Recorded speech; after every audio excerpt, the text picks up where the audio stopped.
ओम नमः शिवाय। हिंदू कहानी संग्रह में आप सभी का स्वागत है। दोस्तों, आज हम शिव पुराण महात्म्य 7वां अध्याय श्रोताओं द्वारा पालन किए जाने वाले नियम को जानेंगे। सूत जी बोले, सौनक, शिव पुराण सुनने का व्रत लेने वाले पुरुषों के लिए जो नियम है उन्हें भक्ति पूर्वक सुनो।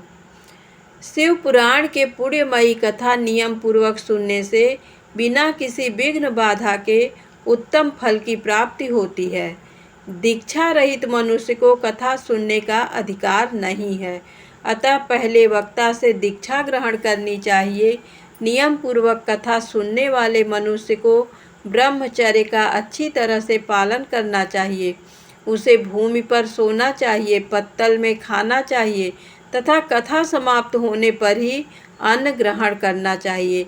समर्थ मनुष्य को शुद्ध भाव से शिव पुराण की कथा की समाप्ति तक उपवास रखना चाहिए और एक ही बार भोजन करना चाहिए।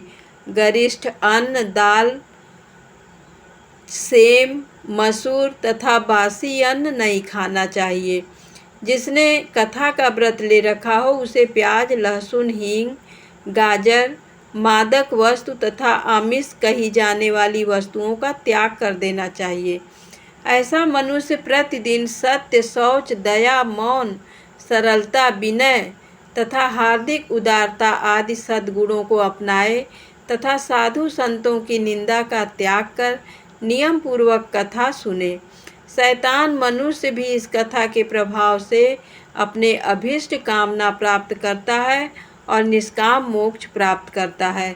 सभी स्त्री पुरुषों को विधि विधान से शिव महापुराण की उत्तम कथा को अवश्य सुनना चाहिए। हे महर्षि, शिव पुराण की समाप्ति पर श्रोताओं को भक्ति पूर्वक भगवान शिव की पूजा की तरह पुराण पुस्तक की पूजा भी करनी चाहिए तथा इसके पश्चात विधि पूर्वक वक्ता का भी पूजन करना चाहिए। पुस्तक को रखने के लिए नया और सुंदर बस्ता बनाएं। पुस्तक व भक्तों की पूजा के उपरांत वक्ता के सहायता हेतु बुलाए गए पंडित का भी सत्कार करना चाहिए। कथा में पधारे अन्य ब्राह्मणों को भी अन्न धन का दान दें। गीत, वाद्य और नृत्य से उत्सव को महान बनाएं। वैराग्य मनुष्य को कथा समाप्ति पर गीता का पाठ करना चाहिए तथा गृहस्थ को श्रवण कर्म की शांति हेतु होम करना चाहिए। होम रुद्र संहिता के श्लोकों द्वारा या फिर गायत्री मंत्र के द्वारा करें। यदि हवन करने में असमर्थ हो तो भक्ति पूर्वक शिव सहस्त्र नाम का पाठ करें। कथा श्रवण संबंधी व्रत के पूर्णता के लिए शहद से बनी खीर का भोजन 11 ब्राह्मणों को कराकर उन्हें दक्षिणा दें।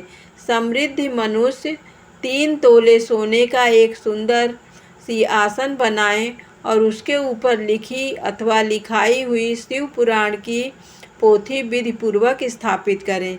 पूजा करके दक्षिणा चढ़ाएं। फिर आचार्य का वस्त्र, आभूषण एवं गंध से पूजन करके दक्षिणा सहित वह पुस्तक उन्हें भेंट कर दें। सौनक, इस पुराण के दान के प्रभाव से भगवान शिव का अनुग्रह पाकर मनुष्य भव बंधन से मुक्त हो जाता है। शिव पुराण को विधि पूर्वक संपन्न करने पर ये संपूर्ण फल देता है तथा भोग और मोक्ष प्रदान करता है। हे मुने, शिव पुराण का सारा महात्म्य जो संपूर्ण फल देने वाला है मैंने तुम्हें सुना दिया। अब आप और क्या सुनना चाहते हो? श्रीमान शिव पुराण सभी पुराणों के माथे का तिलक है। जो मनुष्य सदा भगवान शिव का ध्यान करते हैं, जिनके वाणी शिव के गुणों की स्तुति करती है और जिनके दोनों कान उनकी कथा सुनते हैं, उनका जीवन सफल हो जाता है। वह संसार सागर से पार हो जाते हैं।